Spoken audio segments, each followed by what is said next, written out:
Dieu est curieux. Je vais prier un peu avec vous et nous allons commencer notre message. Oh, j'ai envie de prêcher aujourd'hui. Seigneur, merci pour ce moment que tu nous donnes. Merci pour le privilège d'être compté parmi les vivants aujourd'hui. Merci pour la paix. Merci pour la joie que nous avons en toi.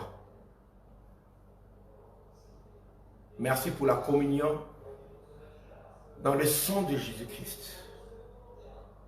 Ce sang qui nous purifie tous, qui purifie notre conscience des œuvres mortes de la chair, afin que nous puissions te servir. Ce sang qui nous rend purs et sans tache, irrépréhensibles, irréprochables devant toi, pour que nous soyons dignes de nous approcher de toi dans ta maison et partout où nous nous retrouvons. Merci pour l'Esprit qui vient régénérer nos cœurs. L'Esprit qui nous a été donné dans la nouvelle alliance pour être avec nous et être en nous, à la différence de l'ancienne alliance. Merci pour cet esprit, ton esprit, qui prend ce qui est à toi, Jésus, et qui nous le communique. L'esprit qui nous aide à adorer en esprit et en vérité. L'esprit qui est le meilleur enseignant, qui nous enseigne à renoncer aux choses viles de ce monde. L'esprit de la prophétie qui nous annonce et qui nous fait comprendre les choses à venir. L'esprit qui nous interpelle par rapport au présent, afin que nous puissions discerner ta volonté dans tout ce que le monde traverse, dans tout ce que nous traversons. Que nous puissions savoir ce qui est bon, agréable et parfait. Sans le Saint-Esprit, nous ne pouvons rien faire. Cet esprit qui nous aide à témoigner de Christ. Cet esprit qui nous révèle de puissance. Qui nous équipe avec les dons et les fruits pour manifester ta nature. Les dons pour manifester ta puissance. Pour convaincre les cœurs que Jésus-Christ est Seigneur. L'esprit qui nous prépare à laver nos robes dans le sang pour être prêts le jour de l'enlèvement. Merci pour ton esprit. Merci pour ta parole. Père Céleste, tu nous as donné ton Fils. En son temps, il est monté au ciel. Il est à la droite auprès de toi. Mais tu nous as laissé ta parole. Tu nous as laissé la Bible. Et tu as envoyé le Saint-Esprit pour nous aider à comprendre ces saintes écritures qui ont été inspirées par lui. Permets à tous ceux qui vont me suivre par le Saint-Esprit de comprendre ce message. Ceux qui suivront en direct ou en différé, qu'ils soient bénis par ce message, par ce que le Saint-Esprit va déposer dans leur cœur. Où est ma bouche? Où est mon cœur? Où est ma tête? Pour ce service sacré. Au nom de Jésus-Christ. Amen. Oh, praise God. Voilà. C'est votre ami, le docteur Samuel L. Romantou, docteur Faveur. Bienvenue dans notre message d'aujourd'hui. Dieu est curieux. Et beaucoup de gens sont un peu curieux, c'est de savoir, oh, Dieu est curieux. Il est curieux de quoi? Mais nous aussi sommes curieux de savoir ce que va nous dire le docteur.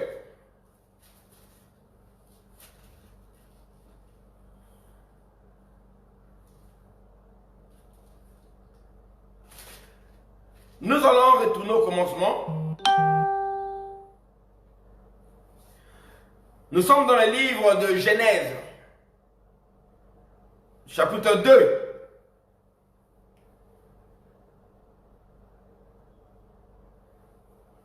Nous lirons le verset 19.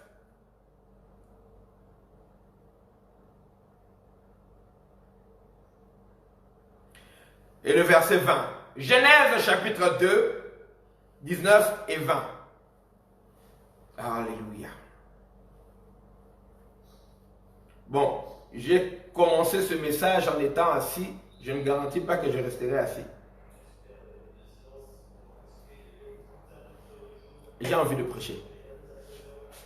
Genèse chapitre 2, verset 18, pardon, verset 19 et 20. Allons-y, la Bible déclare: L'Éternel Dieu forma de la terre tous les animaux des champs et tous les oiseaux du ciel. Et il les fit venir vers l'homme pour voir comment il les appellerait. Et afin que tout être vivant porte le nom que lui donnerait l'homme. Et l'homme donna des noms à tout le bétail. Je sens que ça commence à venir. L'homme donna des noms à tous les bétails. Est-ce que là on me voit là? Excusez-moi, je vais adapter ma caméra par rapport à la nouvelle position que nous venons d'adopter. Do you see me? Right. C'est bon. La Bible déclare, le verset 20, et l'homme donna des noms à tout le bétail, aux oiseaux du ciel et à tous les animaux des champs. Mais pour l'homme, il ne trouva point d'aide semblable à lui. Excusez-moi.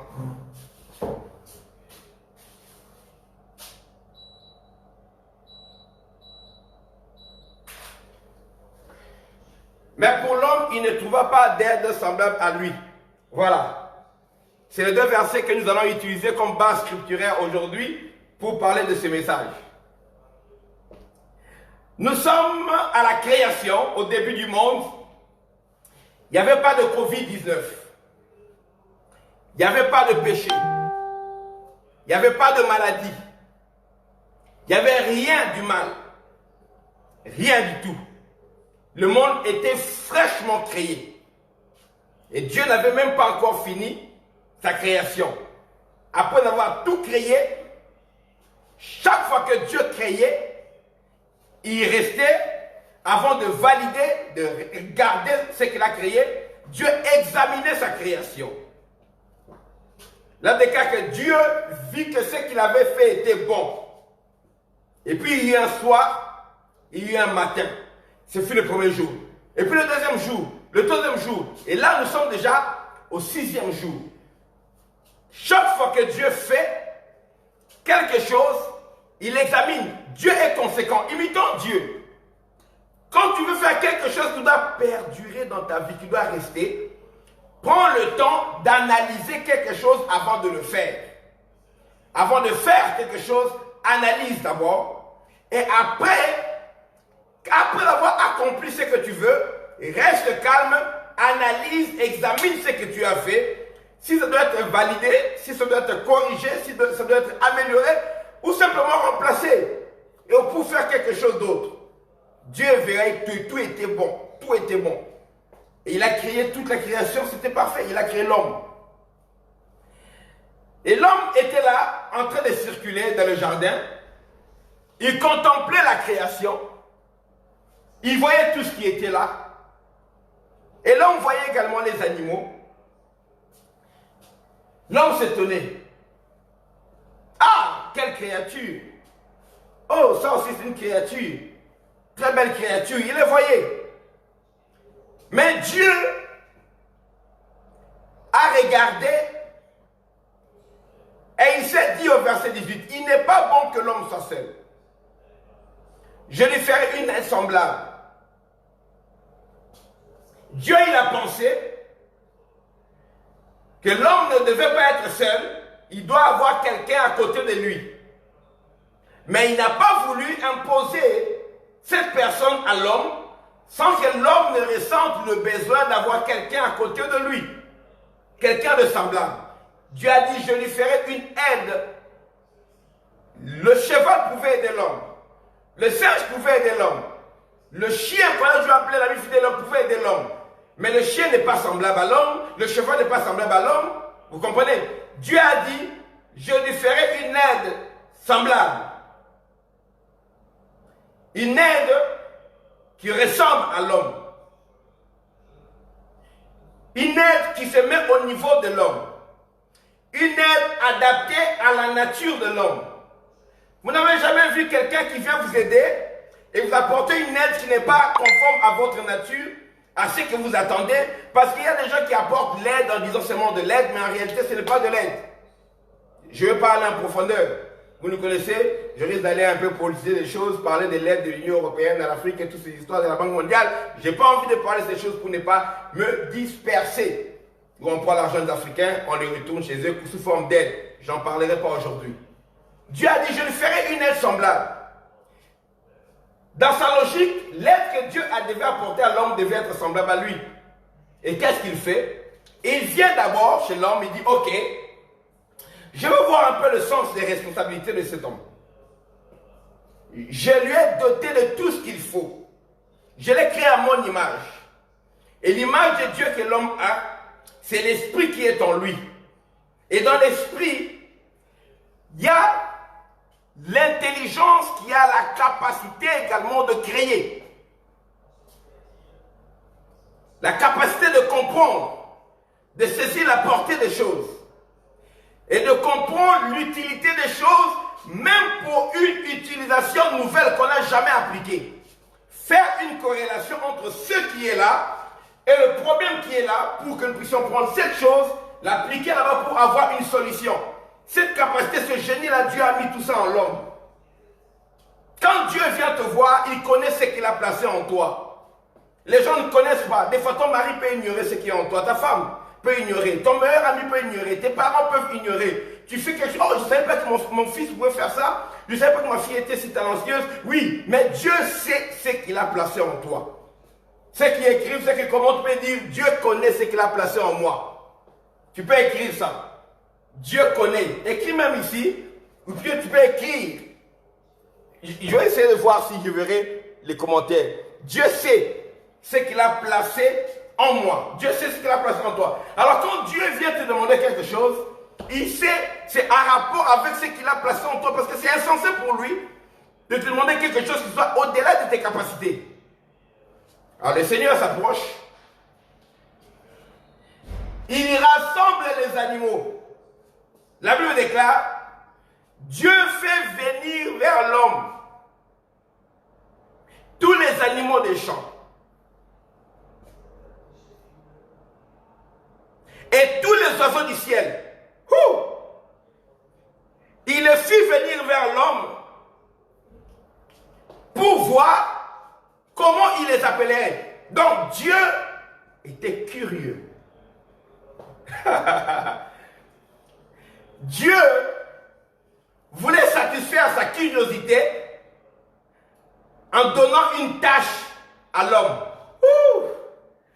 Bien, mais la curiosité de Dieu nous amène dans des dimensions de vie qu'elle n'avait jamais atteintes. Il y a des situations que Dieu met devant ta vie because God is wondering. God is wondering. Dieu est curieux. Dieu est curieux, il se demande, je veux voir un peu comment il va faire. Oh, des fois, ça peut nous amener dans le trouble, la curiosité de Dieu. Des fois, ça peut nous faire passer par une preuve, la curiosité de Dieu.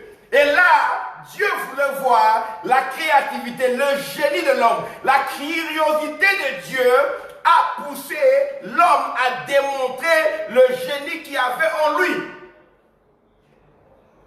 La curiosité de Dieu dit, je vais appeler un peu les animaux, je vais voir comment les appeler. Écoute, il est question de quoi? L'homme a besoin, tu as dit qu'il faut une aide semblable, n'est-ce pas? Tu n'as pas demandé la vie du lion pour créer la lionne.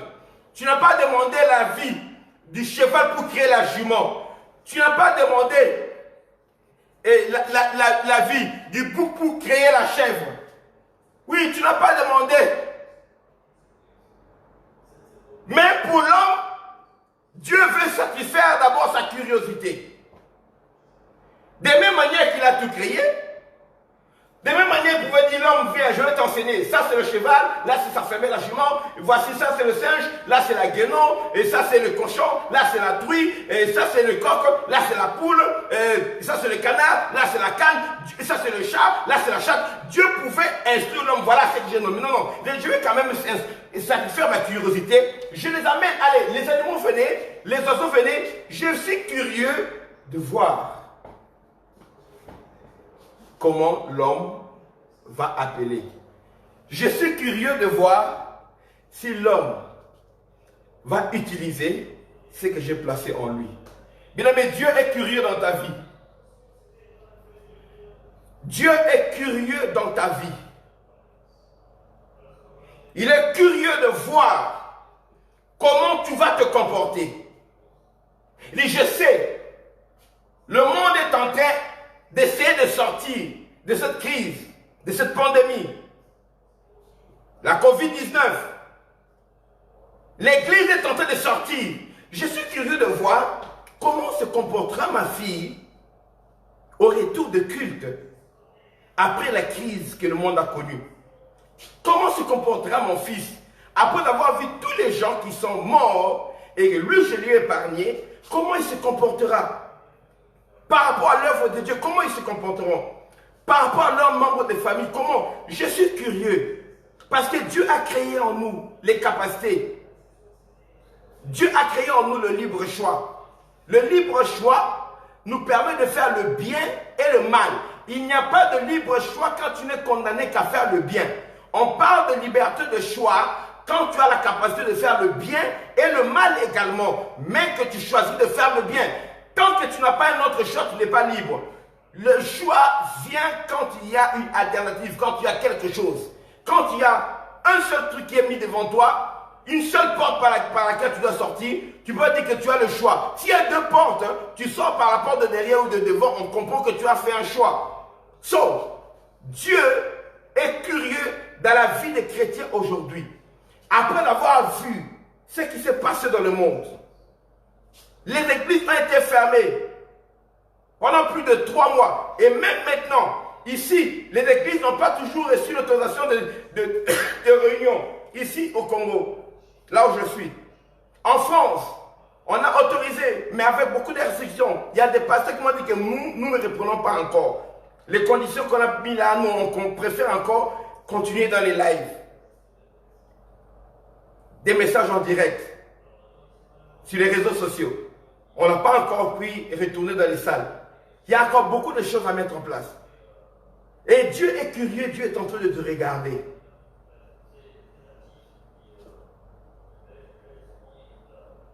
Dieu est en train de te regarder. Tu sais, il y a des situations où Adam a remarqué la différence entre un loup et un renard. Mais il ne sait pas. Il attend que Dieu leur donne des noms. Il a dit, mais animal, il y a aussi le chien qui lui ressemble. Il y a le chacal qui est à côté. Il y a un lien également qui est à côté. Ils se ressemblent quand même. Mais Adam attend que Dieu leur donne des animaux. Oh, Dieu est curieux. Il a dit, non, Adam. Ce ne sera pas à moi de les donner des noms à ces animaux. Ce ne sera pas à moi de donner des noms à ces animaux. J'ai mis en toi la capacité nécessaire. Et je t'apporte ces animaux afin que toi-même tu leur donnes des noms. Il y a des situations que tu attends que Dieu intervienne dans ta vie. Dieu également attend. Il est curieux de voir comment tu vas utiliser la puissance de la prière qu'il a mis en toi. Comment tu vas utiliser la parole de Dieu qu'il a déposée en toi. Le Saint-Esprit t'a déjà appris comment adorer. Comment tu vas utiliser l'adoration. Comment tu vas utiliser la louange. Pierre et Silas, frappés au milieu de la nuit, blessés, ils sont mis à prier et à chanter les louanges de Dieu. La gloire de Dieu est descendue, leurs chaînes se sont brisées et même les chaînes des prisonniers qui étaient là sont brisées. Dieu est curieux. Au milieu de la nuit, au lieu de commencer à se plaindre, Seigneur, on nous a frappés pour toi. Regarde comment nous sommes blessés, nous sommes meurtris. Dieu, tu nous as abandonnés. Non, ils ont commencé à prier et à chanter les louanges de Dieu. God was curious. What's going on? Qu'est-ce qui se passe là-bas? On a dit c'est Paul et Silas. Parce que le sang, mon trône est en train de bouger là. Mais c'est quoi l'affaire? C'est quoi? Ils ont reçu quoi? Il y a un miracle? Oh, non, mais là, oui, miracle, il y avait eu, mais ça les a entraînés à des problèmes. Ok, ils ont eu une bénédiction, une récompense, une offrande de prophète, on les a bénis. Non, rien de cela. Bon, ils sont quoi? On les a reçus par le gouverneur de la ville, le roi. Non. Au contraire, Seigneur. Quoi? On les a chargés des coups. Ils sont lacérés. Parce que le fouet romain, c'est un fouet qui était fait la plupart du temps à base de peau, des fois de peau de chameau, avec des fils de fer à l'intérieur, et il y avait des crochets, des clous et tout ça au début. Quand on frappait, la peau là, du chameau avec le fil de fer, ça te coupait la peau comme une lame de rasoir. Et ça ouvrait la peau comme ça. Et les crochets arrachaient la peau. Ils sont en lambeaux, on les a frappés. Mais pourquoi ils sont en lambeaux? Oui, on les a frappés. Oui, ils sont, en tout cas, ils vont mal. Et ils sont en prison, enchaînés. Il a dit, mais comment, qu'est-ce qu'ils font? Ils sont en train de chanter des louanges à partir de la prison. Et c'est ce que je sens sur mon trône là. Parce que je sens une invitation. Parce qu'elle déclare que Dieu habite au milieu de la louange de son peuple. Aïe. Dieu dit, l'invitation là, c'est à l'occasion de quoi? On a dit, c'est à l'occasion de l'emprisonnement de Paul et Silas. Attends, ils ont reçu de quelque chose de bien? Non. Ils ont compris les armes que tu as déposées en eux. Ils ont compris que là où ils sont, personne ne peut leur venir en aide si ce n'est toi. C'est pourquoi ils ont commencé à louer, parce qu'ils savent que la louange, c'est l'invitation officielle et solennelle à Dieu pour qu'il descende dans ta vie. Est-ce que quelqu'un peut me dire ça? La louange, c'est une invitation officielle et solennelle adressée à Dieu pour qu'il vienne séjourner. Dieu habite. Dieu ne passe pas au milieu de la louange. Dieu habite. Dieu habite. L'invitation pour que Dieu vienne habiter dans ta situation. L'invitation pour que Dieu vienne habiter dans ton mariage. L'invitation pour que Dieu vienne habiter dans ton église, dans ton projet. C'est la louange. Il connaît cette âme. Dieu était curieux. C'est vrai ça. Sans tarder, je vais descendre. Vous vous rappelez quand Dieu était descendu sur la montagne Sinaï? La montagne avait tremblé dans ses fondements. C'est ce qui est arrivé. Là, déclare que les fondements de la prison se sont mis à trembler. Et les chaînes de Paul et Silas, de tous les prisonniers, se sont brisées. Parce que Dieu était descendu de la prison. Et toi, tu es là en train de continuer à te plaindre, à te morfondre. Oh, ceci, oui, j'ai perdu mon travail. Oh, ceci, bien aimé. Le monde entier, même les païens ont perdu leur travail. Même les bouddhistes ont perdu leur travail. Même les musulmans ont perdu leur travail. Toi, tu es une chrétienne, tu veux faire voir aux gens, toi, chrétienne, que ton malheur est plus profond que le malheur de même les païens qui n'ont pas d'espoir comme toi. Tu veux justifier tout ton échec à cause du Covid. Mais le Covid n'était pas envoyé à ta famille, le Covid était envoyé à tout le monde. Cette crise a frappé tout le monde. Et Dieu est curieux de voir quels sont les fils qui vont se distinguer. Parce qu'il sait que post-Covid, la création attend avec un plus grand désir la révélation des fils de Dieu. C'est maintenant qu'on a encore besoin du témoignage des vrais enfants de Dieu, de ceux qui démontrent que Dieu est vivant dans leur vie. Tant que tu attends que Dieu nomme les choses, il ne les nommera pas. Dieu attend que toi, tu puisses nommer les choses. Adam, je ne donne pas les noms. Tu as la créativité en toi. Bien-aimé, révolte-toi. Dans ce qui est en train d'arriver dans ma vie, dans mon ministère, je me lève pour nommer les choses, pour prendre position, pour prendre des initiatives, pour réfléchir. Bien-aimé, ne mettez pas votre cerveau en veilleuse en attendant que Dieu pense, que Dieu réfléchisse sur vous. Dès le premier homme, Dieu a voulu utiliser son cerveau, voir si son cerveau fonctionnait.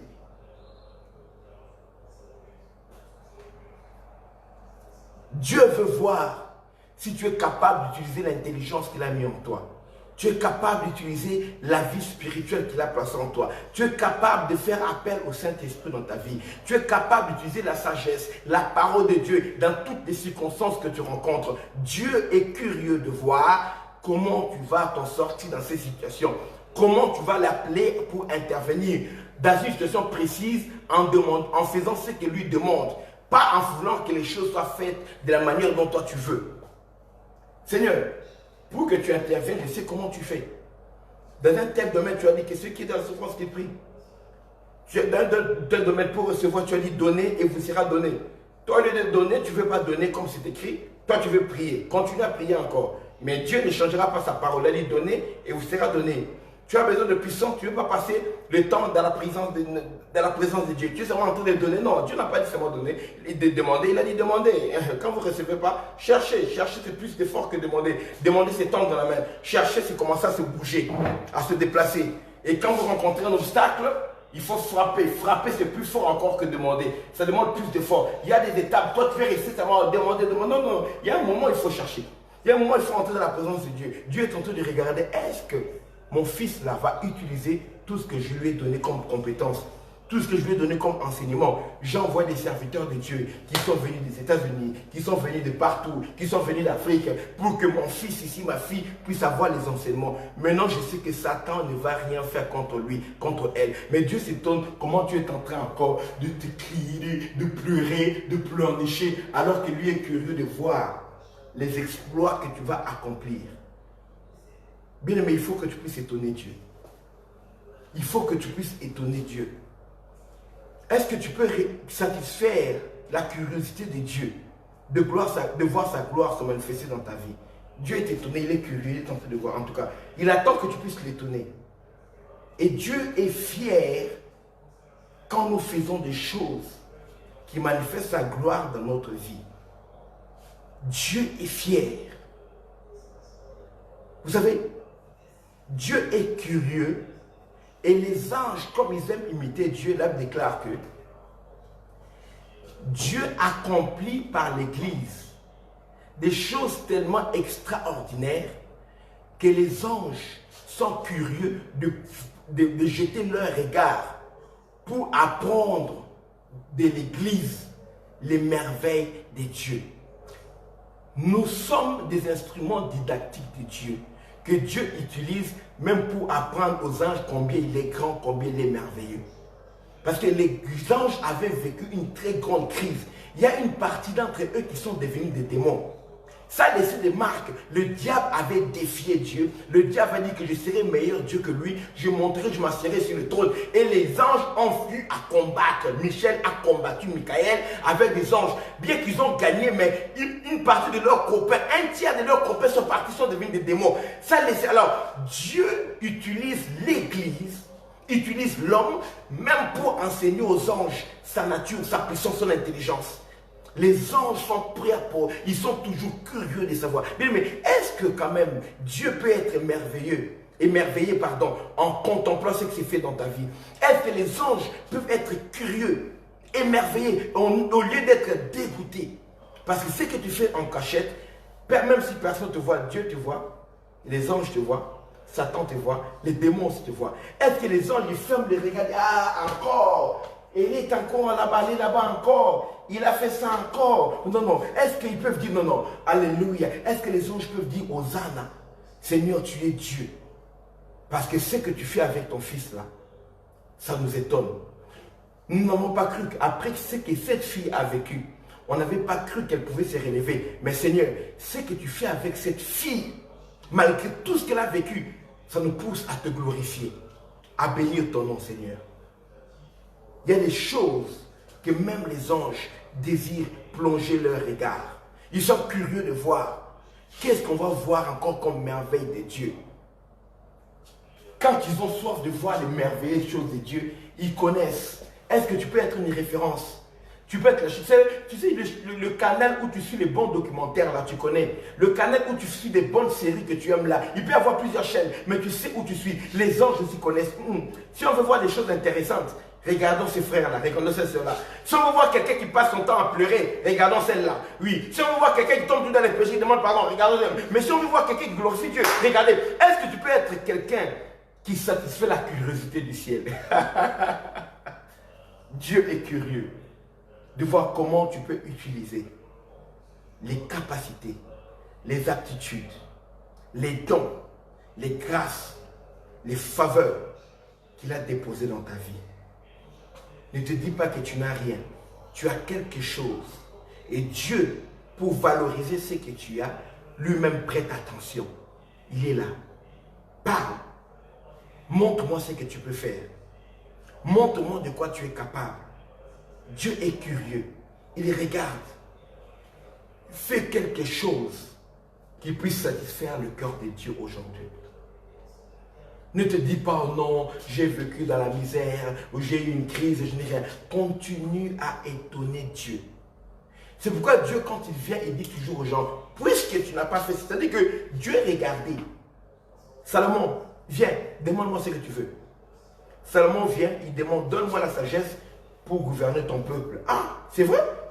Puisque tu n'as pas demandé la richesse et les femmes, la mort de tes ennemis, voici je te donne ce que tu as demandé, la sagesse, je te donne encore ceci. C'est-à-dire que Dieu a été étonné par la requête de Salomon.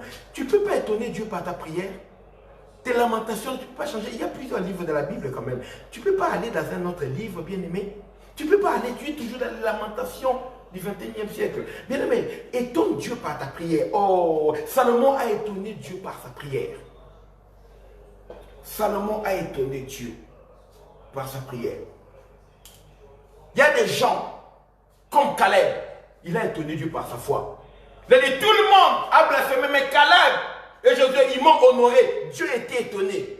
Voici, je donne à Caleb ces contrats-là. Moïse, donne-lui ça.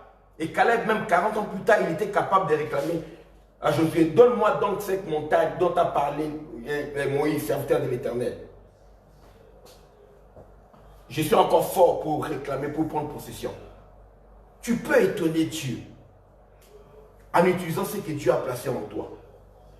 Chaque fois que tu marcheras par l'esprit, sache que tu vas commencer à émerveiller le Seigneur. Tu vas commencer à émerveiller notre Dieu. Tu vas satisfaire positivement la curiosité de Dieu. Et il sera content. Et Dieu était fier. Tu as vu? Il a appelé Lion. Ça, c'est mon fils. C'est Adam. C'est moi qui l'ai créé. Et puis Dieu dit, attendez, attendez. J'amène maintenant le tigre. Paf! Le tigre vient. Il ressemble au lion. Adam regarde. Toi, on l'appellera tigre. Dieu a dit, tu vois, il trouve un autre nom. Attends, je l'amène encore un autre qui ressemble un peu différent. Il amène le léopard. Comme les tigres, mais cachetés. Un peu. Ouais. Regarde, tu as vu? Lui, Adam l'appelait. On l'appellera léopard. Bon, on peut l'appeler aussi jaguar. Dieu a dit, t'as vu? Vous avez vu ça? Ça, c'est mon fils. Et on amène encore une autre bête qui ressemble exactement au léopard, mais un peu plus chétif. Il dit, là, c'est Adam lui dit, toi, tu t'appelleras départ. Chaque nomination démontrait la créativité que Dieu a placée à Adam. Chaque nom que Dieu a dit, dans ma curiosité, hein, je ne vais pas me limiter à constater ce que l'homme va donner comme nom. Moi, Dieu, je vais adopter le nom que l'homme doit prendre. Le nom que l'homme va donner aux animaux, je vais adopter cela. 1, 2, les anges, je vous ordonne, chaque fois que vous parlerez de tel et de tel animal, de tel et de tel oiseau, vous parlerez de ces animaux-là selon le nom que l'homme leur a donné.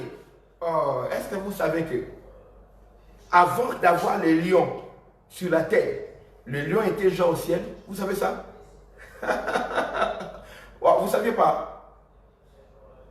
Tout ce qui est sur la terre était au ciel d'abord. Avant d'avoir l'aigle sur la terre, l'aigle était au ciel. Avant d'avoir le taureau sur la terre, il était au ciel. C'est pourquoi il a dit créant l'homme. Il savait de quoi il parlait avant d'avoir l'homme.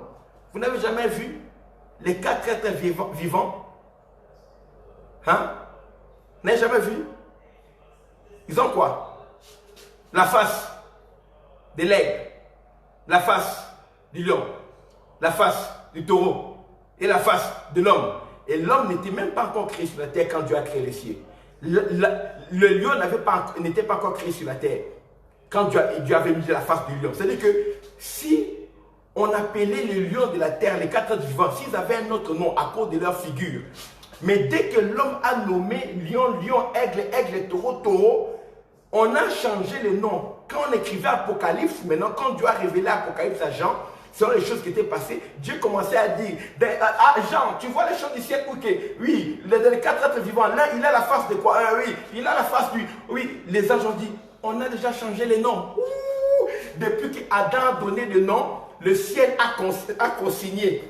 Dieu a consigné Dieu a adopté le nom. Les archives du ciel ont changé. Les rubriques du ciel, database, la base des données du ciel. Oh mon Dieu, je veux changer quelque chose même qui a été écrit au ciel sur moi. Oh, ton grand-père a maudit Dieu, a blasphémé le nom de Dieu. Il a fait des sacrifices vivants. Il a versé le sang. C'est écrit au ciel que c'est une famille de blasphémateurs.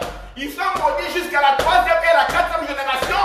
Je te dis, mon frère, ma soeur, tu peux changer même ce qui est écrit au ciel.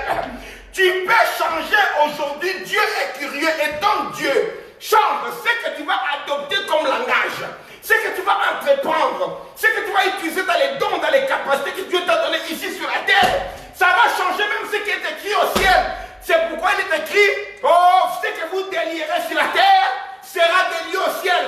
Ce que vous lierez sur la terre sera lié au ciel. Peu importe là où on a caché la malédiction de ta vie, même si c'est monté jusqu'au ciel, on a consigné que tu es maudit comme Amalek. Je te dis qu'en Christ, tu as la capacité aujourd'hui de changer même ce qui est au ciel. Et Dieu attend cela. Il attend que l'action vienne de toi. Il attend que l'action vienne de toi. Et la réaction viendra du ciel.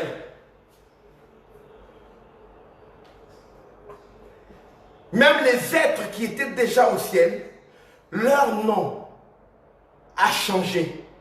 Dieu a dit, je veux voir comment l'homme les appellerait, afin que l'animal porte le nom que lui donnerait l'homme. Et toutes les créatures, et moi, et le Fils, et le Saint-Esprit, et les anges, on va appeler ces animaux-là selon le nom que l'homme a donné. Dieu veut adopter ton langage. Quand tu utilises le don qu'il a placé en toi, il va adopter ton langage. Alors, que le Saint-Esprit te fasse comprendre la profondeur de ce message. Si Dieu veut adopter ton langage, tu te plains pourquoi? Tu ne veux pas utiliser les capacités de Dieu. C'est pourquoi tu es au niveau où tu es là. Bien aimé, monte. Pourquoi tu te plains? Dieu a dit, étonne-moi. Entame une action, la réaction viendra du ciel. Je vous ai dit que le langage que nous libérons dans la foi devient le langage de Dieu. Ce que tu dis dans la foi devient le langage que Dieu utilise pour ta vie. Ah, quand tu dis les Égyptiens que nous voyons maintenant, vous ne verrez plus. C'est fini. Ce que tu dis, le ciel adopte. Bien aimé, laisse le monde pleurer des choses de post-Covid. Laisse-le. Ils n'ont pas d'espérance comme toi. Hey, ils n'ont pas d'espérance comme toi. Dieu veut adopter ton langage. Dieu veut. Et Dieu est curieux de voir les qualités, les capacités, les dons, les aptitudes, les faveurs, les grâces qu'il a déposées en toi. Dieu est curieux de voir comment tu vas les utiliser. N'attends pas que le ciel agisse. Tu as déjà la faveur de Dieu. Si tu étais inutile, si Dieu avait pensé que ta mission est finie, il allait te prendre. Dieu allait permettre. Mais Dieu t'a gardé, c'est pour un but. Étonne Dieu maintenant. Étonne Dieu. Nous avons besoin d'une nouvelle race de chrétiens. Pour un monde qui a changé. Je répète, nous avons besoin d'une nouvelle race de chrétiens. Pour un monde qui a changé. Ce ne sont pas tous les chrétiens qui vont relever les défis. Il y aura toujours des chrétiens charnels. Il y aura d'autres qui vont être... On va retirer dans les livres de vie. Il y aura d'autres qui vont rater l'enlèvement. Mais pour le changement du monde, on a besoin d'une nouvelle race de chrétiens. Entre dans cette nouvelle race. Des gens qui étonnent Dieu. Lève-toi. N'entends pas, Seigneur. Si je commence, tu me donnes une autre directive, je vais aller. Mais maintenant, je dis, qu'est-ce que tu veux faire? Je décide de commencer à prier à telle heure. Je décide de commencer à donner à Dieu tel montant. Je décide de bâtir ceci pour Dieu. David s'est levé. Seigneur, écoute. J'ai quand même quelque chose à te dire, Seigneur. Quoi? Tu vois? Depuis Moïse a sorti d'Égypte, on nous a laissé la tente. Moi, quand même, je suis un berger. Tu m'as établi à la place de Saül. J'habite quand même dans un palais. J'ai ma cité. J'ai construit la cité de David. Bon. Mais toi, tu habites dans les tentes pour venir te rencontrer. Je quitte ma maison. Je pars dans une tente. Et ta gloire, c'est bien. Mais comment moi, j'habite une maison qui est fabriquée en briques? Toi, tu habites dans les tentes. Je crois que moi, je vais te construire une maison. Qu'est-ce que maison tu me construiras? Je n'habite pas dans les maisons de faits d'hommes. Tu n'habites pas dans les maisons faites de mains d'hommes. C'est pas grave, mais moi, je vais te construire une maison. Si on peut te prier dans une tente, c'est qu'on peut aussi te prier dans une maison. Je te construis. Dieu a été étonné. Ah! Mais est-ce que tu peux étonner Dieu par tes résolutions? Oh, Dieu ne m'a pas dit de faire. Dieu a dit à David de construire le temple. Dis-moi si Dieu a dit à David de construire le temple. Dites-moi. David lui-même a pris la résolution, ça étonné. Ok, il a dit, je suis content. Va. Mais ce n'est pas toi qui construiras. C'est ton fils qui naîtra de tes entrailles. Allez, tu sais ce qu'il faut faire? Prépare. David était intelligent pour construire une maison pour Dieu. Il fallait que ça dure beaucoup d'années. Il connaissait. Il connaissait. Rien que le temple de Rhodes. Il a fallu 40 ans pour construire le temple de Rhodes. Quand Jésus avait dit, vous voulez détruire ce temple, je vais détruire ce temple et tout ça, détruire ce temple, je le rebâtirai en un jour, en 3 jours. Les gens ont dit à Jésus, il a fallu 40 ans pour construire ce temple, toi tu dis que tu vas le rebâtir en 3 jours. David a fait ses calculs, il a dit, moi là, déjà mes fils commencent à se tirailler, je suis encore roi. Absalom, mon propre fils, m'avait chassé du trône. Je suis revenu du trône avec la peine. Benjamin va toujours soutenir Saül, leur frère.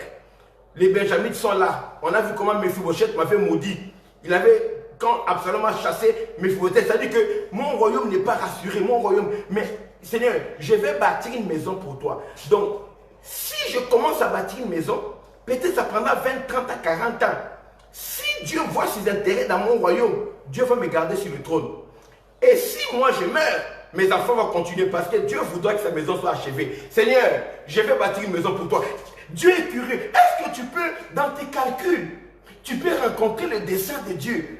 Dis Seigneur, et moi, je vais acheter une maison pour toi. Je vais acheter un temple. Je vais contribuer pour toi. Et dans tes calculs, mets tes calculs aussi derrière. Dis Seigneur, pendant que je construis ta maison, là, pendant que je donne l'argent, pendant que je prends un crédit pour ta maison, Seigneur, tu ne vois pas que moi aussi, il fallait que je construise un peu. J'ai besoin de construire même 3, 4 appartements. Je peux commencer à le faire louer petit à petit. Seigneur, 5 appartements seulement. Donne-moi seulement 5 appartements. Je te promets. Là, avec les moyens, là, j'aurai dans les appartements. J'aurai aussi l'argent pour ta maison. Bien aimé, et ton Dieu par tes résolutions, toujours en train de pleurer, pleurnicher. Bien aimé, nous sommes ici, là, il faut pleurer. Est-ce que nous croyez pleurer? Nous sommes au Congo ici, nous sommes en Afrique. Nous ne pleurons pas. Nous ne pleurons pas. Quand on en a, on se bénit Dieu. Quand on en a pas, on dit qu'il n'y en a pas. Mais nous ne pleurons pas. Parce que Dieu est la source. Et Dieu a dit, je laisserai, c'est ton fils qui conduira David. C'est bon. Au moins, je suis sûr que j'ai une génération qui va rester sur le trône. Ah, heureusement. Parce que Salomon a construit les temples. La promesse était à David, mais après lui, son fils. Après lui, Roboam. C'est sur le maître du fils de Salomon, Roboam, que le royaume a été divisé. Mais David a garanti le règne de son fils Salomon. En ayant une initiative qui a étonné le cœur de Dieu. En utilisant les dons que Dieu a mis en lui. Bien aimé, utilise quelque chose qui est ton temps pour étonner Dieu. Dieu est curieux. Dieu est curieux. Que Dieu dise, oh, mais celle-là qui revient toujours pour confesser le même péché là. Non, non, non, Seigneur, elle a pris son envol. Maintenant, il ne veut plus.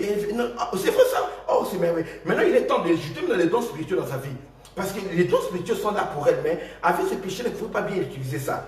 Mais maintenant, il y a ta Saint-Esprit active. Dieu veut activer les choses en toi, mais il est curieux, il est en train de voir qu'est-ce que tu vas faire qui va motiver son action. Parce qu'avant de donner une femme à Ève, Dieu était curieux de voir la responsabilité d'Adam. Quand Adam a donné les dons, Dieu a dit, allez maintenant, Adam a remarqué, ah, je remarque que les animaux sont 2 à 2, et moi je n'ai rien, je suis seul. Dieu a dit, tu es arrivé là où je voulais que tu arrives.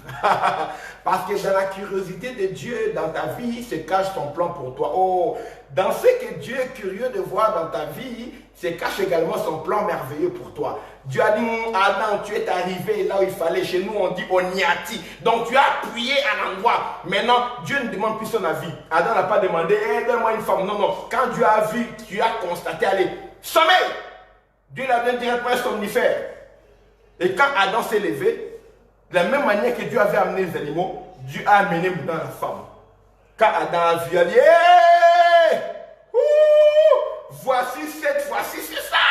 Il dit, Seigneur, maintenant là tu parles, maintenant tu as créé Dieu. Je ne vais pas insulter, hein. Tu as créé, oui, il y a des animaux, j'ai beaucoup aimé, mais là tu as créé. Seigneur, cette fois-ci, voici celle qui est. Et il parle de celle-là à la troisième personne, il parle avec qui? Mais il parle avec Dieu. Seigneur, cette fois-ci, voici, toi-même tu vois, celle qui est os de mes os, Adam, on n'a jamais brisé ses os. Il était rempli de chair.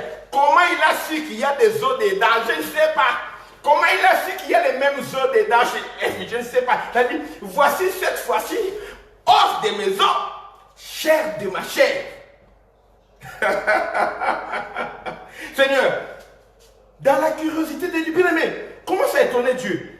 Fais monter, dis Seigneur, cet esprit, c'est ton meilleur ami. Inspire-moi. Là, qui connaît les choses de Dieu, si ce n'est l'esprit de Dieu? Cet esprit, comment est-ce que je peux faire quelque chose qui va étonner Dieu et qui va déclencher son plan merveilleux pour ma vie? Saint-Esprit, conduis-moi. Toi, le Saint-Esprit, pour parler en langue, pour te révéler les choses de la vie des gens. L'autre là, même s'il a fait le mal, même s'il te met dans la publicité, ça sert à quoi? Dis au Saint-Esprit de te révéler les choses de Dieu. Jésus a dit, il prendra ce qui est à moi, il vous le communiquera. Je veux étonner mon Dieu. Saint-Esprit, tu es mon allié. Qu'est-ce que je peux faire qui peut susciter la curiosité de Dieu, qui peut satisfaire la curiosité de Dieu, qui peut émerveiller mon Dieu et que ça déclenche son plan merveilleux dans ma vie parce que j'en ai marre d'attendre. Lève-toi. Fais quelque chose en utilisant les talents, les dons que Dieu a mis en toi. Fais confiance à ton cerveau parce que ton intelligence est renouvelée par la parole. Fais confiance à ton cerveau, ton intelligence est renouvelée par le sang de Jésus-Christ et par l'action du Saint-Esprit. Fais confiance, tu n'es pas un païen. C'est que tu penses là, fais-le. Dieu n'a pas peur de ton cerveau, Dieu aime ton cerveau. C'est pourquoi il t'en a doté. Si ton cerveau était inutile, dès ta nouvelle naissance, Dieu t'aurait enlevé le cerveau. Tu restes seulement en train de marcher avec un corps et le Saint-Esprit en ton nom. Ton cerveau est utile. Use your wisdom. Utilise ton cerveau. Utilise. Moi, j'ai une idée. Dis, pasteur, j'ai une idée. N'attendez pas que tout... Maison du roi, je parle de la maison du roi. Et vous tous les chrétiens, partout me suivez. N'attendez pas que toutes les bonnes choses viennent de votre pasteur. Vous êtes en train de passer du temps. Vous vivez certaines médiocrités à l'église parce que la capacité d'améliorer les choses ne viendra pas du pasteur, c'est en vous. Vous êtes des Bezalel que Dieu a placés à côté du pasteur. Tant que Bezalel ne fait pas les objets d'art qui doivent composer les temples, Moïse ne pourra jamais faire cela et Dieu manquera ce qu'il fait comme ustensile. Le temple manque des ustensiles parce que les Bezalel attendent que Moïse fabrique. Moïse ne fabriquera pas. Dieu a mis en toi l'intelligence d'exécuter les objets d'art. Dieu a mis en toi la grâce pour décorer l'église, pour arriver à nettoyer l'église, pour trouver le moyen de payer le loyer de l'église à temps, pour trouver le moyen de gagner les âmes, pour organiser la chorale. Ce n'est pas au pasteur. Lui, il a reçu l'onction pour prêcher et pour diriger, vous former. Mais les choses, les compléments, c'est à vous que Dieu a donné cette intelligence. Utilise-le. Les gens attendent. Le pasteur, il est où? Le pasteur, il dit quoi? Non, bien-aimé. Utilise le don qui est en toi. Même ton pasteur est multimillionnaire. Moi, ils avaient tout l'argent. Mais les dons pour faire les choses là, ce n'était pas lui qui devait faire ça. Utilise les dons. Viens même comme un Jétro, pasteur. Ça nous fait perdre du temps. On a fait du temps. Regarde, Moïse voyait Dieu tous les jours. Mais chaque jour, Moïse, son travail allait de mal en pis. Il n'arrivait pas à avoir le quota des personnes à recevoir pour rendre justice. Chaque jour, les enfants d'Israël rentraient, contrés, et attristés, en colère, les uns contre les autres. Ils partaient avec un différent pour être reçus par Moïse. Au lieu de moi, il pouvait recevoir 1000 personnes par jour. À peine, il pouvait recevoir 69 personnes par jour. Imaginez. Les 931 personnes qui restaient rentraient avec la colère tous les jours. Et ils ne se parlaient pas. Il y avait des problèmes dans les voisinages maintenant chez le peuple d'Israël. Ils habitaient ensemble, ils priaient ensemble, mais ils ne se parlaient pas. Parce que leurs différends ne trouvaient pas justice devant Moïse. Jétro dit, hé, petit, écoute, tu te fatigues toi-même, tu fatigues ce peuple ici. Un jour, ils vont se révolter contre toi. Hein? Écoute, décharge-toi. Organise le travail. Délègue les responsabilités. Tu recevras les cas importants, laisse le peuple porter le fardeau avec toi. C'est ça l'organisation du travail. Tu dois comprendre cela. Dans la décoration, tu fais mieux que moi, mais tu attends que les pasteurs toujours disent. Non, bien-aimé, ma vie là, ma bénédiction est dans les dons que Dieu a mis en toi. Ta bénédiction est dans les dons que Dieu a mis en moi. Que chacun utilise ce que Dieu a mis en lui. La bénédiction de ta soeur, c'est dans les dons. C'est dans les dons. La bénédiction de ton frère, c'est dans les dons qui est en toi. Bien aimé, utilisons ce que Dieu a mis en nous. Et étonnons les seigneurs par les choses merveilleuses que nous faisons. Et sa gloire descendra dans nos vies. Son plan s'accomplira. Que Dieu vous bénisse abondamment. Alléluia. Je suis heureux d'avoir partagé ce message avec vous. J'aimerais prier simplement avec vous. Et bien sûr, avec le peuple de Dieu de la Maison du Roi Centre Chrétien à Paris,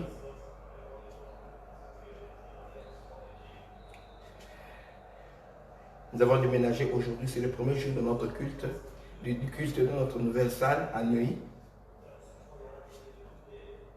Je sais que Dieu va faire des choses merveilleuses dans la Maison du Roi. Dans chacune des personnes qui me suivent. Vous tous les chrétiens, partout où vous êtes. J'ai foi en ce que Dieu va faire en vous. Peu importe où vous êtes dans le monde. Je bénis Dieu pour les pasteurs que vous avez. Je bénis Dieu pour les enseignements que vos pasteurs vous ont enseignés. Nous avons tous pour les mêmes maîtres. Mon espoir dans ce monde se trouve chez vous, les chrétiens, les enfants de Dieu. Et le monde va être béni par nous. Dans la folie qui s'empare des gens du monde, cela nous a été démontré. Même les gens les plus élevés en dignité, ont démontré un niveau de folie inquiétant. Le résultat, c'est qu'il y a eu des milliers de morts. C'est par l'Église que Dieu arrête l'action de Satan. C'est par l'Église que Dieu arrête les portes de séjour des morts. Nous allons prier pour l'Église maintenant. L'Église est persécutée partout. Nous allons prier pour les hommes de Dieu, que Dieu leur donne le courage d'annoncer la vérité. Peu importe ce que ça va leur coûter. Ils vont être censurés, ils vont être indexés, on va les traîner devant les tribunaux. Que Dieu leur donne la force d'annoncer la parole avec vérité. Que Dieu étende sa main sur leur vie pour qu'ils accomplissent des prodiges et des miracles qui confirment que Jésus est vivant. Pour que Dieu garde leur cœur humble pour qu'ils remettent toute la gloire à Dieu, qu'ils ne s'approprient pas la gloire de Dieu. De sorte que Dieu ne soit pas obligé de les frapper ou de mettre un fardeau sur eux pour que ces gens détournent la gloire vers le Seigneur à qui elle est destinée. Et car nous allons prier pour que Dieu protège les hommes de Dieu contre tous les pièges de l'ennemi. Il y a des hommes et des femmes qui travaillent pour faire tomber les pasteurs. D'autres sont loin, d'autres sont dans les églises, d'autres approchent les hommes de Dieu dans l'idée de les faire tomber. Dans un truc d'argent, ils donnent un don, un problème qui est... J'étais un exemple. Une femme à l'île de la Réunion avait fait un don. Elle avait vendu une voiture, elle a fait un don et tout ça. Elle a donné la dîme de ce qu'elle avait envoyé. Mais quelques temps après, elle a parlé à quelqu'un, elle est venu. Oh pasteur, moi c'est la voiture là, j'ai vendu pour acheter une autre voiture. Est-ce que je dois donner la dîme? Elle-même était venue, elle doit donner la dîme. Oh, je dois donner la dîme pour ça, je ne suis pas convaincu. Elle m'a dit que je ne peux pas donner la dîme d'une voiture que j'ai vendue. Ah, elle a fait tout un problème. Tout ce que j'ai fait, j'ai pris, c'était 300 €. J'ai pris les 300 €, je lui ai renvoyé. C'est pas un problème, si tu penses que tu ne peux pas donner la dîme. Mais ça commence à faire un bruit pour vouloir discréditer un homme de Dieu. J'étais dernièrement encore en train de parler avec un ami qui m'a parlé, le pasteur Marcelo. Il m'a raconté, j'ai fortifié en racontant mon histoire. Il m'a dit, non, il y a une dame qui a donné une offrande, on ne sait pas, il y en a beaucoup de gens pour le temple. Il fait un travail merveilleux. Si vous pouvez s'aimer dans le ministère de Pasteur Marcelo, faites-le. Je suis arrivé, j'ai vu le temple qui construit à la compassion. Tu seras béni. C'est un travail merveilleux qu'il est en train de faire là-bas. Elle a dit, quelqu'un a fait un don. Et puis, quelques temps après, un homme lui écrit. Oh pasteur, si tu es vraiment un vrai pasteur, rembourse l'argent que ma femme a envoyé là-bas parce qu'elle a donné l'argent là sans demander mon accord. Et parce que vous êtes qui? Et puis c'est votre femme, c'est qui? Je ne connais même pas. Et puis après la femme a dit, ok oui, c'est vrai, c'est moi, je n'avais pas demandé à mon mari. Pasteur Marcelo dit, ok, c'est enregistré, voilà, qu'on lui rembourse ce qu'elle a donné. Vous comprenez, il y a des hommes et des femmes qui viennent, même au travers des dons, pour piéger les hommes de Dieu. Il y a les femmes qui viennent, qui vont déclarer leur amour aux hommes de Dieu, leur tout. Et ils vont utiliser maintenant les messages et tout ça pour piéger les hommes de Dieu. Il y a des femmes qui vont venir pour venir coucher avec les hommes de Dieu pour ensuite aller les piéger. Il y a des jeunes gens qui vont aller voir les chanteuses, les chantres de l'Éternel, les adoratrices, les prophétesses, peu importe, pour dénigrer, pour déshonorer ces filles du Seigneur, pour aller montrer partout que cette fille-là, elle est moins sérieuse qu'une prostituée, elle est une adoratrice, elle est chante. Il y a des gens qui vont venir pour attaquer, pour salir les hommes de Dieu. Nous devons prier pour eux. Pour que tous les pièges de l'ennemi, des gens proches d'eux, des gens autour d'eux, des gens qui viennent de loin, des gens que l'ennemi envoie, que Dieu arrête l'action des enfants des ténèbres. Que Dieu confonde ces gens-là et que Dieu les frappe quand il le faut. Prions maintenant pour les hommes de Dieu, prions l'Église et prions également pour la foi, cinquièmement, pour la foi de tous les chrétiens. Jésus a dit, quand le Fils de l'homme reviendra, trouvera-t-il la foi sur la terre? Prie pour toi, prie pour ton frère, pour ta soeur dans la foi, prie pour toute personne qui connaît dans ces temps-ci, que le monde voit la révélation du Fils de Dieu, qu'on ne puisse pas reculer, qu'on devienne encore plus fort. On avait interdit les cultes, nous devons retourner plus fort encore que jamais, parce que Jésus revient bientôt. Prions. Seigneur, nous venons te prier, Papa. Dans le nom de Jésus-Christ, nous te demandons de fortifier tes serviteurs.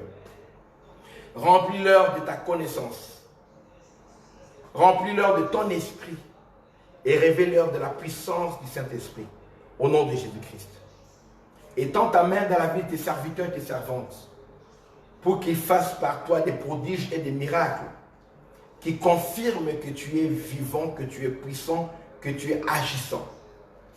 Glorifie ton nom, Seigneur, Papa. Donne le courage à tes serviteurs de défendre la vérité, d'acquérir la vérité, mais de ne pas la vendre. De défendre la vérité, Papa. Au nom de Jésus, peu importe le prix, donne la force, le courage du Saint-Esprit tel que tu l'avais promis. Même si on doit aller devant les juges, devant les tribunaux, donne-nous ce que nous devons dire. Confonds le monde et à chaque occasion, attire les gens vers toi, sauve les gens de la mort pendant ton témoignage. Pour que plusieurs se convertissent. Qu'il y ait des miracles authentiques qui vont confondre ceux qui font des faux miracles ou bien qui prétendent le faire en ton nom. Qu'il y ait des prophéties authentiques pour confondre les faux prophètes. Papa, qu'il y ait des enseignements vrais, profonds pour confondre les faux docteurs. Qu'il y ait un amour profond pour tes âmes, pour les âmes perdues dans le cœur des pasteurs, Seigneur Papa, pour confondre les faux pasteurs, les loups qui sont entrés dans la bergerie. Papa, laisse qu'il y ait un message puissant de transformation de vie. Seigneur Papa, dans la bouche de ceux qui annoncent les bonnes nouvelles, les évangélistes, Seigneur, pour confondre, Seigneur Papa, les messagers de la mort, les mercenaires. Papa, envoie tes meilleurs envoyés, tes vrais apôtres, qui vont être des fondements, édifier, solidifier l'Église, Seigneur Papa, pour confondre les envoyés du diable, les apôtres des ténèbres, les serviteurs du diable qui sont les agents des ténèbres, qui se déguisent en anges de lumière. Confond ces personnes en donnant la force aux vrais pour que les faux soient confondus dans le nom de Jésus-Christ de Nazareth. Papa, soutiens également par les moyens financiers. Donne dans le cœur de tes enfants d'apporter ce qu'il faut entre les mains de tes serviteurs pour bâtir ton œuvre, pour construire les vies, pour transformer les vies, pour gagner les âmes, mais surtout former les âmes pour qu'ils arrivent à la statue parfaite de Christ.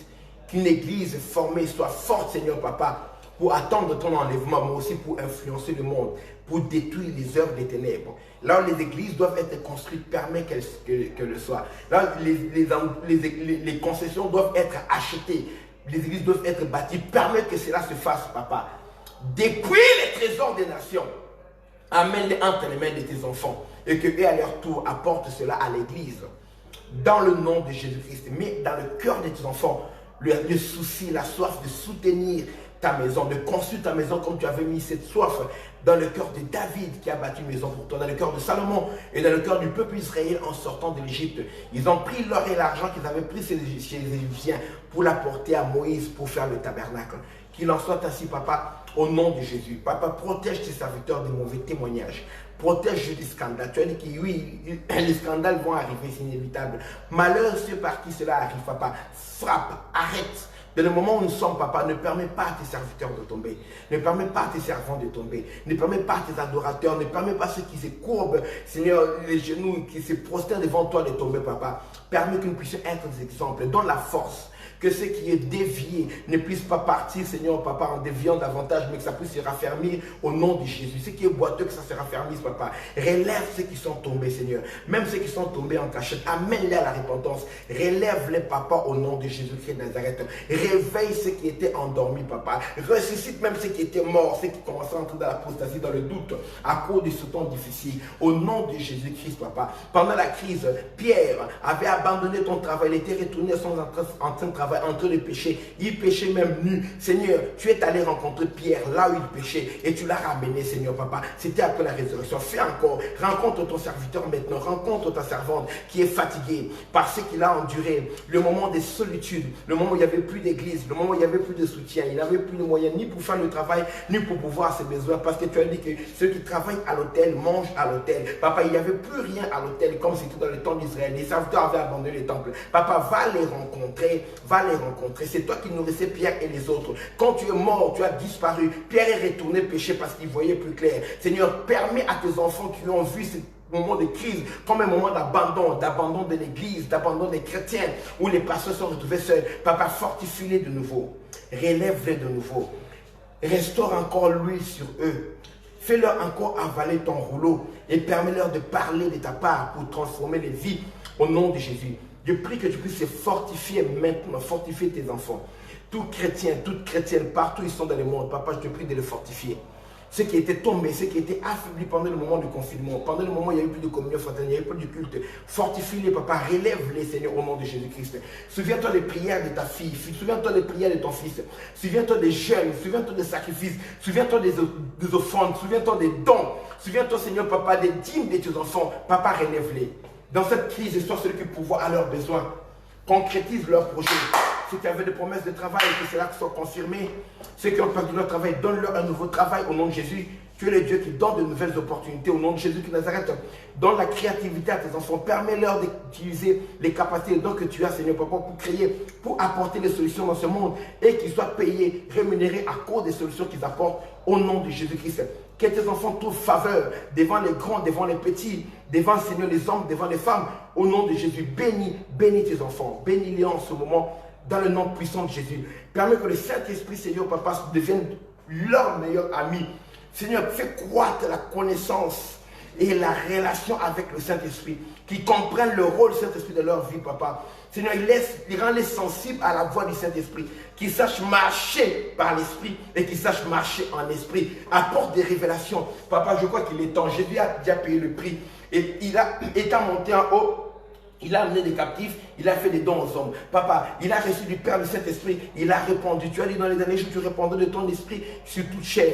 C'est le moment de remplir tes enfants de ton esprit. On n'a plus besoin de blabla, on n'a plus besoin de beaucoup trop de paroles. On a besoin de la démonstration de la puissance et de l'esprit. En fait, que la foi des gens, dans ce monde post-Covid, que la foi des gens et même la foi des chrétiens soit basée sur la démonstration de la puissance de Dieu, sur la puissance de Dieu et non sur les paroles persuasives de la sagesse. Au nom de Jésus, fais que le plus petit d'entre eux prophétise, que le plus petit fasse des miracles, que le plus petit, Seigneur papa, chasse les démons, démontre que tu es puissant, impose les mains aux malades et que les malades soient guéris, démontre que ta puissance de guérison est encore active aujourd'hui, que les médecins constatent ces guérisons et qu'ils puissent donner gloire à ton nom. Au nom de Jésus-Christ, papa, oint tes enfants, utilisés comme des instruments puissants pour la gloire de ton nom. Bénis leur vie, que ta grâce et ta faveur les accompagnent pour démontrer que tu es puissant. Merci pour la force que tu donnes encore à tes serviteurs dans le monde entier. Merci pour l'audace. Merci pour les conversions des présidents qui reconnaissent que Jésus est Seigneur. Alléluia. Les conversions des ministres, les conversions des parlementaires qui reconnaissent que Jésus est Seigneur. De conversion des généraux, des hauts gradés de l'armée, même des simples soldats qui reconnaissent que Jésus-Christ est Seigneur. De conversion des hommes d'affaires, de conversion des artistes, de conversion des ouvriers, de conversion des fonctionnaires, de conversion des grands et des petits qui reconnaissent que Jésus-Christ est Seigneur. De conversion des scientifiques, des érudits, même les gens qui n'ont pas été au banc de l'école, qui reconnaissent que Jésus-Christ est Seigneur. Merci Seigneur Papa. Que toute langue confesse que Jésus-Christ est Seigneur et que tout genou fléchisse devant ton nom. Merci parce que par l'Église, tu démontres au monde ta puissance, ta sagesse, ta science, mais aussi ton amour et ta richesse. Au nom de Jésus-Christ. Amen. Amen. Soyez richement bénis dans le nom puissant et précieux de Jésus-Christ. Voilà. Nous avons notre nouvelle salle à Neuilly. Nous avons besoin de vous. Il y a un numéro de téléphone qui est là. C'est utilisable sur WhatsApp. Si tu veux contribuer à la mission, au travail de la Maison du Roi, écrivez-nous. On vous montrera comment vous pouvez participer à bénir la Maison du Roi pour son nouveau lieu de culte et également pour ce que nous pouvons faire comme travail pour le Seigneur. Je suis également ici en mission en Afrique. Je suis encore là. Je vais soutenir le travail que je fais ici pour me permettre d'avoir les moyens d'être là, de vous parler, d'avoir tous les crédits nécessaires, tout l'équipement nécessaire pour vous parler de la part du Seigneur. Contactez-moi sur le même numéro. Écrivez-moi, je vous montrerai comment vous pouvez venir en aide aux serviteurs de Dieu pour continuer à faire l'œuvre de Dieu. Que le Seigneur vous bénisse abondamment. Retenez ceci. Tout ce que vous recevez gratuitement, sachez que quelqu'un d'autre a payé le prix pour cela. Il n'y a rien de gratuit. Quand tu reçois quelque chose gratuitement, c'est qu'il y a quelqu'un qui l'a fabriqué, qui l'a fait, qui a payé le prix pour que toi tu reçoives ça gratuitement. Commence aussi à faire partie des gens qui bénissent les autres pour que les autres reçoivent gratuitement. Tu as entendu ce message gratuitement parce qu'il y a d'autres personnes qui ont payé le prix pour que toi tu l'entendes. Participe aussi pour qu'un plus grand nombre entende ce message. Tout ce qui est gratuit chez toi, il y a quelqu'un d'autre qui a payé le prix. Que le Seigneur vous bénisse abondamment. Nous bénissons le Seigneur pour les saluts que nous avons reçus gratuitement parce qu'il y a quelqu'un, Jésus, qui a payé le prix. En son nom, je vous dis merci, que Dieu vous bénisse. À très bientôt.